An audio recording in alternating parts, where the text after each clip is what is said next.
What's up guys, Mike here, the Detroit Borg, and today we're taking a look at the brand new Apple Watches for 2016. So we have two lines, Series 1 and Series 2. The Series 1 is essentially the original Apple Watch with the 50% faster dual-core CPU that's coming with the Series 2. But the Series 2, starting at $369, is a much more significant upgrade, with a bigger battery, a display that is more than twice as bright as the previous generation, waterproofing which allows you to go swimming with your Apple Watch for the first time, and a GPS antenna built in, which means you can take your Apple Watch running without the aid of your iPhone to keep track of your location. Now when it comes to Series 1, it's only available in the aluminum casing in 4 different colors: silver, gold, rose gold, and space gray. It's also only available with the rubber sport bands. So the nylon bands from the Sport from last year are only available on the Series 2, but of course you can buy them separately. Now the Series 1 watch, like the other aluminum watches, comes in this long skinny box, but it's been simplified from the original Apple Watch. Gone is the hard plastic casing that they used to come with. So the first thing we get is our accessory packet, which contains everything from our watch bands to the charger to the paperwork. So first up we get some basic paperwork, which explains how to use the smartwatch, how to disconnect the bands, and how to fasten the sport band properly. And on the other side, we have some tips on how to use watchOS 3 and set it up for the first time. And next up, we get the accessory packet, which is a tri-fold design that folds out. So you can see our small band. So this allows us to resize the sport band to our wrist. So the large band comes pre-installed with a 42mm, but you get the small band in the box if you need it smaller. And then lastly, we get our charging puck. So this is actually wrapped around inside this sleeve. So you just pull it out. So good luck getting it back in there if you ever need to. But what you won't find here is our USB power adapter. So this does not come with one. So you're gonna have to borrow one from either your iPhone or purchase it separately. And lastly, at the bottom of the box, we have our watch, which is wrapped in plastic. We can go ahead and peel this off so we can take a close look around. They even give us plastic covering up the rivet at the other end of the band. So when it comes to the unboxing of the Apple Watch Series 2, it depends on which one you get. In this case, I have the stainless steel model, which has a much more premium experience. In this case, I have the space black model with the Milanese loop 42mm, which is the same version I had from the previous generation, so we're going to compare them side by side. So first up, we have this paperwork packet. So if we pull that out, inside we'll find a quick start guide that explains how to use the Apple Watch, how to charge it, and how to swap out the bands if we need to. On the other side, we'll find some tips for watchOS 3, and of course, I have a full video on that as well if you want to check that out, linked in the description. At the bottom of the box, we get a very familiar 5-watt Apple charger, and then we have our magnetic inductive charging puck in the bottom of the box, which connects to the wall adapter. So in this case, because I have a stainless steel Apple Watch, this has a stainless steel or brushed stainless steel puck, so it's a much more premium design. So getting to the case, first thing we need to do is remove this plastic covering it. So we have this little tab along the side, and that allows us to peel it off. And then we're presented with this very glossy white and heavy duty case for the Apple Watch. So we can go ahead and pull off the lid, and the first thing you'll see here is our space black Apple Watch with a Milanese loop. And you can see the box itself is lined in velvet to protect it. So it's a very nice premium experience. So this space black model is actually a premium above the standard stainless model. So you pay a little more to get this, but I definitely like this look. It's a great look for the new jet black iPhone 7 as well. So lifting the watch out of the box, you can see it's covered in this plastic, and we can go ahead and peel this off. So once again, our stainless steel Apple Watch has this very nice polished finish. The cover glass is actually sapphire glass, so it has this very distinctive jewel-like reflection to it, which I think looks very nice, but it is more reflective than the Onyx glass on the aluminum watches. But the sapphire glass is more scratch resistant. In fact, after over a year of wearing one of these watches every day, I have not scratched the glass on it yet.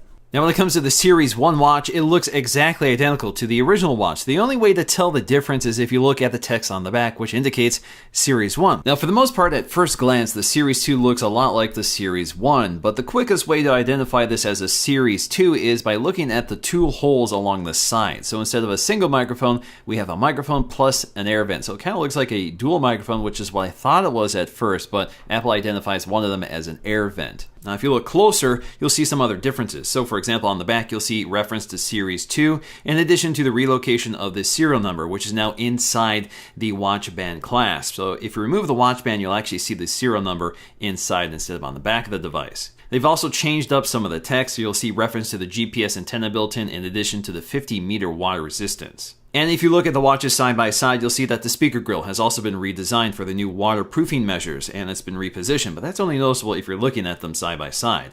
Also side by side, you'll notice that the new Apple Watch Series 2 is thicker than the previous generation. It's also slightly heavier, but it's very minimal. You can see the thickness is added entirely by the display. So you'll notice if you look side by side that the display is thicker, or the glass and bezel is thicker than the original Apple Watch. The back of the watch once again features a ceramic back panel with sapphire glass lenses for the heart rate monitor. Now the Series 1 gets the cheaper composite back panel, but if you get a Series 2 aluminum watch, that one comes with the ceramic back panel as well. Now unfortunately, if you're looking closely here as well, you'll see that the back panel is already scratched up by the Milanese loop. This is a problem I've always had with the Milanese loop because the back is magnetic. It automatically attracts the loose Milanese, which can cause it to scratch when you pull it away. It's not a big deal. It doesn't cause any operational issues, but it's definitely a visual problem. Now, when it comes to the Retina OLED displays on these watches, they're the same resolution as the previous generation, but they're twice as bright on Series 2, which is really only noticeable if you're outdoors with a bright light shining on the watch.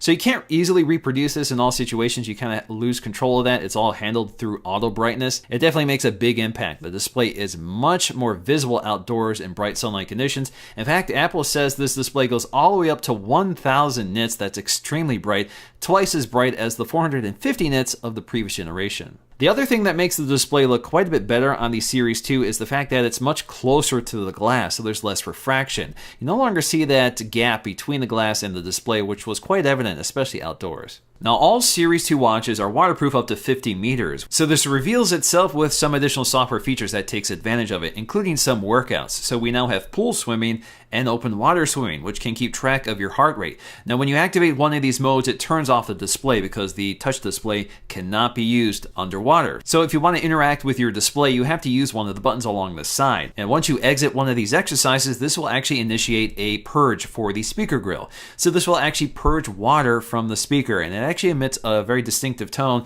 And if you look very closely at it, you can actually see it emitting the water from the speaker. Now, you can also enable water lock from the control center by swiping up on the watch face. So this locks the screen so it doesn't go haywire when you're swimming. This also means when you exit this mode, this will emit a tone that ejects the water as well. So in terms of performance, there really is no difference between the Series 1 and Series 2, and I think the Series 1 is definitely a compelling bargain at this point. It's still water resistant, but you don't want to take this one swimming, and it has most of the features of this Series 2 except for waterproofing and those fitness activities. Of course, it doesn't get that brighter display, but I'd hardly call it dim or unusable in daylight conditions. But if fitness is your main priority, you definitely want to focus on the aluminum watches because they're significantly lighter than the stainless steel watches. But of course, these stainless steel watches are much more fashionable and certainly more expensive, but they come with higher quality materials like the virtually scratch-proof sapphire glass, although the body itself is certainly scratchable. So in terms of performance, you can expect the same performance on both the Series 1 and Series 2, which is noticeably improved over the original watch. Although watchOS 3 did a lot to improve performance on all watches, and the differences here aren't necessarily night and day. Now, the areas where the performance seems to have made the most gains is in Siri, which is now much more responsive and reliable. There's also gains in terms of graphically intensive apps like Messages, which has a scribble keyboard, which works much better on the newer hardware. But the real benefit comes to third-party apps that can take better advantage of all the processing power that's behind the new S1 and S2 chips. So I think the Apple Watch with Series 1 and Series 2 is a much easier recommendation to make than it was when it first launched. But if you're an existing Apple Watch user, I'm not sure these changes are significant enough unless you're really bothered by the slower performance, or if you really need that GPS antenna or swimming capabilities for your fitness. Now, the increased thickness is not noticeable at all, and the battery life is unchanged because we have a brighter display, which kind of offsets that. But it easily makes it through nearly 2 days of use between charges, although you probably want to charge this nightly to make sure that second day is uninterrupted. Alright guys, so that's going to do for me in this video. I do have some additional Apple Watches coming, including the Apple Watch Edition, which is now ceramic. I'm really looking forward to that one. In addition to the cheaper Nike Sport, which is an aluminum Series 2, which will finally give me a chance to take a look at what the aluminum Series 2 watch looks like compared to the Series 1, so stay tuned for those videos. If you guys like this video, please give it a thumbs up to let me know, and I'll see you again in the next video.